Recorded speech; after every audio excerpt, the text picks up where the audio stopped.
Remember to turn on all notifications so you don't miss a video. Does Hero Academia actually have good writing? Is it an overall good story? I've had a rocky relationship with Hero. I started off really liking it and thinking that it was the chosen one, the successor to the big three. Then I eventually fell into apathy and not really caring about the manga. But when I thought back to the run of the arcs in season 2 and 3, I remembered why I loved the story at some point. But as you might already know, anime and manga communities are a blessing and a curse. They allow you to interact with other fans, but they also make a way for groupthink, herd mentality, and negative influence on your own opinions. This has happened with many battle manga before, so I want to reread Hero Academia on my own and either reinforce my old opinions or form new ones. This will be a mix of a chapter-by-chapter review and an analysis. If the manga hasn't concluded by the time I get to the war, I'll stop there because I don't want to be reading weekly and having my thoughts poisoned by other fools. I should warn you that I plan on being blunt with my praises and problems. I'll hype up what deserves to be hyped up, but I'll also call out what deserves to be called out. If you can't handle that, this might not be for you. I like how the first page sets up Deku as a protector of the weak. I like how Deku is set up as an attentive note-taker in the present. This will be a good reasoning as to why he's able to catch up to the other students despite not having a quirk for so long. I also like how they bring up that heroes get paid.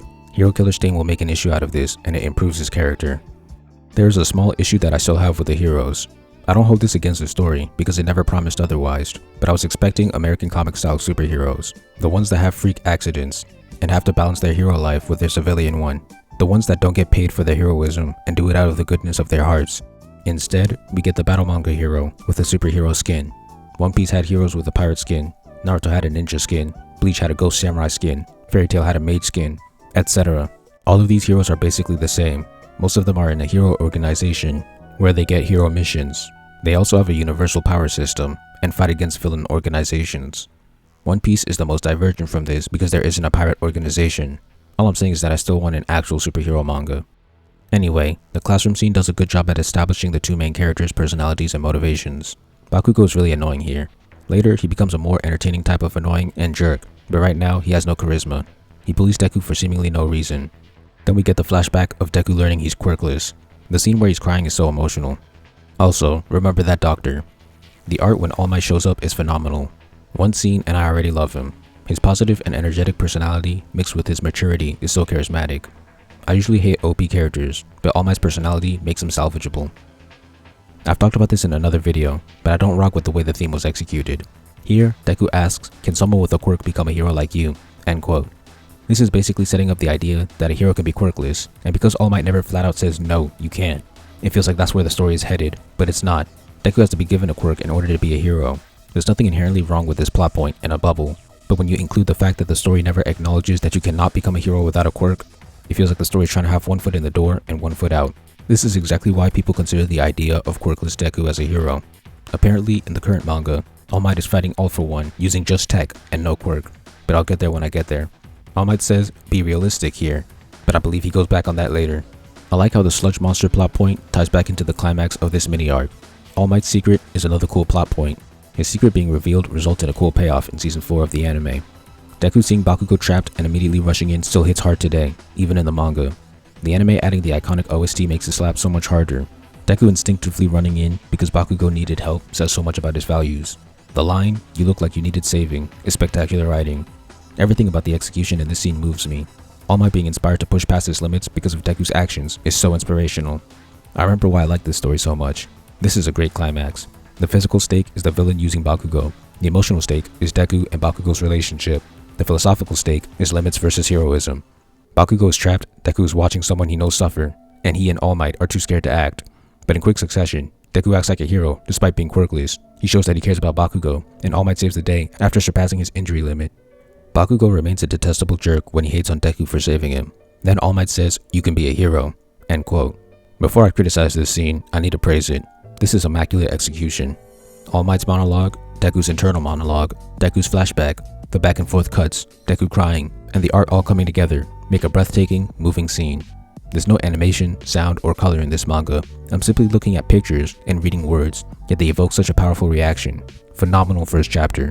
But now my issues. Like I said before, the manga never says you cannot become a hero without a quirk. Deku becomes a hero, but only because he was given a quirk. The story wants it both ways.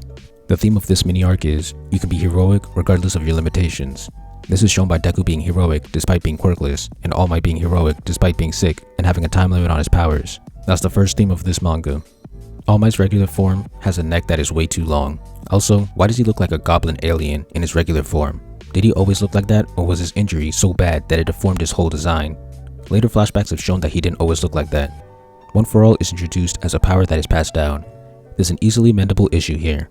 Why don't users spam the passing down part of the ability? Why don't they just pass it to several people and then pass it back to themselves?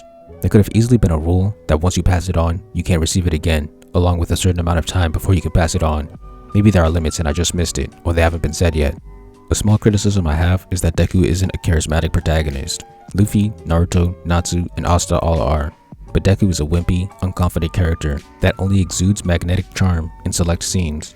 When I watch the show, I don't necessarily want to see more scenes from Deku. I can take it or leave it. This doesn't hurt the story that much, but it's definitely a missed opportunity. I felt that scream when he finished the workout on exam day.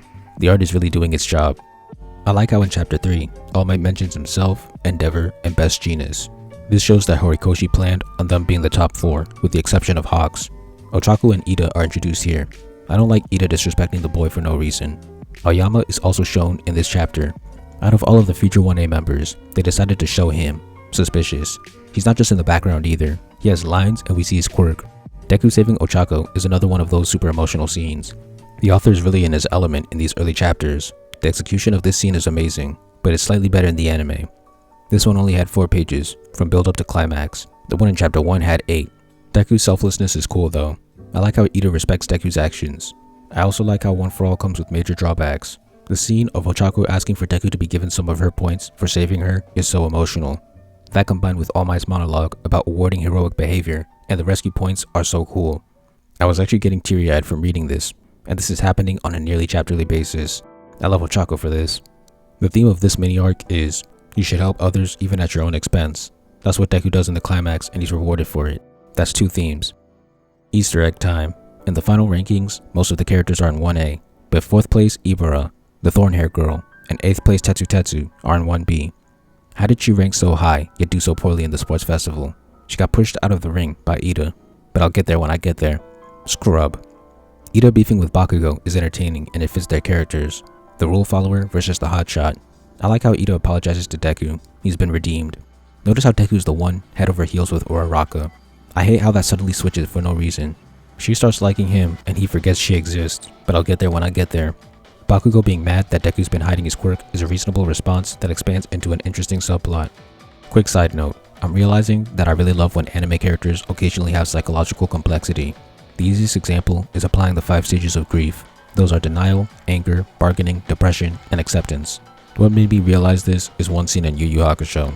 After Kuwabara won his last match in the Dark Tournament, he punched Yusuke and asked him why he didn't tell him that one of their friends died. Kuwabara was in the anger stage. Yusuke replied by saying that it didn't really settle in that that person was dead. Yusuke was in the denial stage. That made both of them feel really human. The same thing is happening here. Bakugo is in grief that Deku lied to him about his quirk because it makes him feel insecure and no longer superior. His reaction is anger, the 2nd stage of grief. This makes him feel psychologically complex without being overly depressed and frustrating like some characters in Evangelion. Eraserhead being a lazy teacher who gives the characters a test that could result in expulsion is straight up Kakashi. Then, later down the line, he has a friend who he thought died but actually became a villain, Kakashi and Obito. I love Naruto, so I have no issues with the Naruto references, I'm just pointing it out. They also both have eye powers. I detest the school-based arcs in Hero Academia, but I'll get to that later. For now, I like how there are stakes introduced in this arc. Aoyama is being focused on again. I like how Eraser forces Deku to think about how he uses his quirk.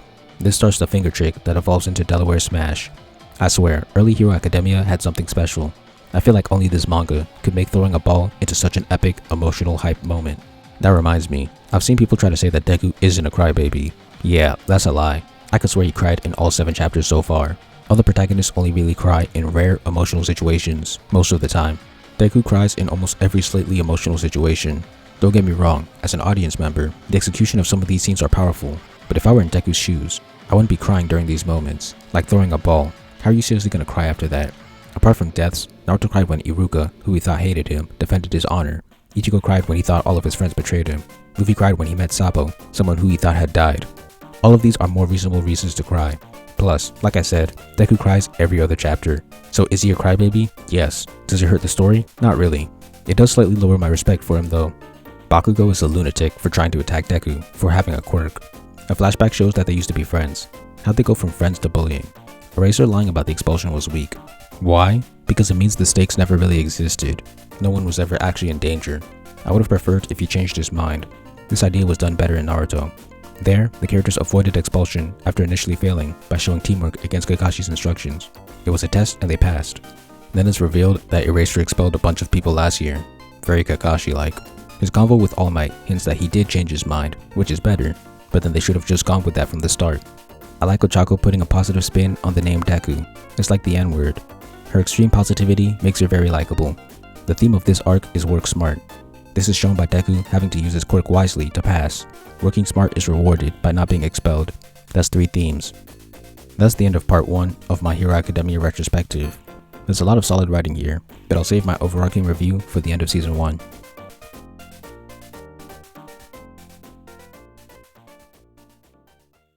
Thank you for watching. Please like, comment, share, subscribe, and help me revolutionize the manga industry by buying my manga and spreading the word. All important links will be in the description.